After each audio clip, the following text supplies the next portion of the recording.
Okay, let's dive into this. We're talking about a really key part of modern web development Hmm. today.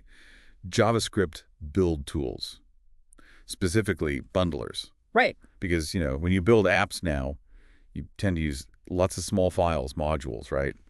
Keeps things organized. Yeah, exactly. Great for development, great for keeping your code clean. Mm. But that creates real challenges when you actually want to run that code in a browser. How so? Well, browsers just aren't really built to handle like hundreds, maybe even thousands of tiny separate files efficiently. It's just too slow over the network. Ah, okay. So that's the mission here then, to figure out why these build tools are so essential, what problems they actually fix for us. Precisely. It's about bridging that gap between how we like to write code and how browsers need to receive it for, good performance. Got it. So this is crucial stuff if you want faster, better web apps, whether you're just starting or you've been coding for years. Definitely. It's fundamental. So let's get right into the why. Why can't we just link all those little files directly? What breaks down? Well, there are a few core things. First up is just managing dependency management. Think about it. File A needs file B needs file C and D. Yeah. Now multiply that by hundreds. Trying to manually figure out the correct loading order, it's incredibly complex, really easy to mess up. Total headache. Okay, what else? The other huge one is optimizations. Like I said, making the browser fetch tons of small files, it's just slow. Network requests have overhead. Yeah, each one takes time. Exactly. So build tools, they bundle these files together, fewer requests, much faster. They also do things like minification, stripping out spaces, comments, making the files smaller. So packing it all up and shrinking it down. Big performance win. Huge. And it's not just about bundling JavaScript. They handle translation too. So if you're using, say, TypeScript or maybe newer JavaScript features browsers don't support yet, the build tool works with something like Babel to translate that into code older browsers can understand. And asset handling, dealing with CSS, images, fonts, integrating them properly. Okay, so it's like the central coordinator for everything the app needs. You got it. And for us developers, they often include a development server. This is amazing because it can give you hot module replacement or HMR. HMR. Yeah, you save a file and bam, the change appears in the browser almost instantly. No full page reload needed. Saves so much time. Wow. Okay, that sounds brilliant. And for users, tools enable code splitting. So instead of one giant bundle, it breaks the code into logical chunks.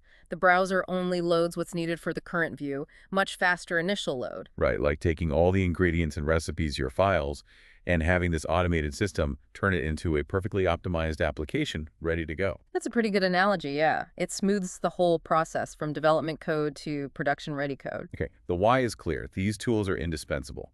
Now, there are quite a few options out there, right? What are some of the big names people should know? Yeah, there are several popular ones, each with its own sort of flavor. Webpack is a big one. Very established, incredibly powerful, super configurable. The workhorse. Kinda, yeah. Loads of plugins. Great for really complex projects where you need fine-grained control. Then there's Parcel. Parcel, right. Its main thing is zero configuration.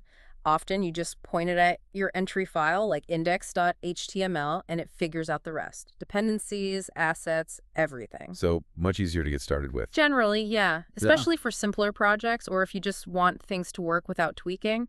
And then there's Vite, pronounced Vite. Vite. Heard a lot about its speed. Exactly. It's known for being incredibly fast, especially during development. It uses native ES modules in the browser. How does that help? It means it doesn't need to bundle everything before you start developing. So the dev server starts almost instantly, and that hot module replacement is super fast. For the final production build, though, it actually uses Rollup under the hood. Rollup. Yeah, another great bundler, often favored for building libraries because it's really good at creating efficient, lean code, especially with ES modules. Oh, and we should probably mention as-built. Yes, build. Written in Go. Its main claim to fame is raw speed. It's incredibly fast at bundling and minifying, often used inside other tools, like Vite uses it sometimes. Okay, wow. So you have the configurable powerhouse like Webpack, the easy start Parcel, and the super fast Vite leveraging newer tech. Different tools for different needs, but all solving those core problems. That's the gist of it. And honestly, understanding these tools, why we need them, what they do, It's more than just knowing commands. It makes you a better coder because you understand performance, you understand the build process. It really impacts how you architect things, how users experience the final product. Absolutely. Performance, scalability, maintainability, it touches everything. So we've covered why bundling is essential and looked at some key tools. Really helps clarify things. And it's interesting, seeing tools like Vite really lean into native browser features like ES modules. It makes you wonder, what's next? Well, if browsers keep getting more capable, how will build tools evolve? Will we need less bundling in the future, or will the tools just shift to solve different, maybe more complex problems? What do you think that future looks like?